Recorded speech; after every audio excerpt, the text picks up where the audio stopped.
So guys, ito yung unit ni Sir Romel. Just na kompleto na. So naka-brown siya na receiver. Nagpalagay siya ng shroud talaga sa kanyang B-mail. Yan, napagandang shroud. Pati yung panumpit. Naka-brown yung ano niya, kulay. Adjustable din to yung trigger niya. Yung bat niya, pinakulayan niya ng parang light brown. Pero mas maganda to. Compare mo sa stock. Meron na rin siyang ditong bipod. Sama ko ito mamaya. Yan. Tapos meron siyang brand new na scope. Yan. Isasama ko rin sa unit niya.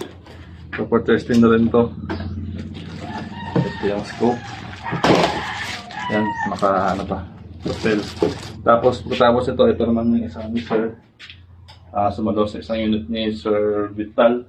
Ititesting na rin to. Sabay ko dito sa kay Sir na unit.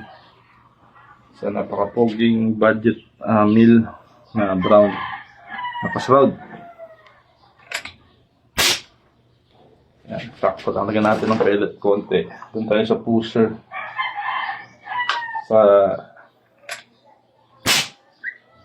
Yan, ganda.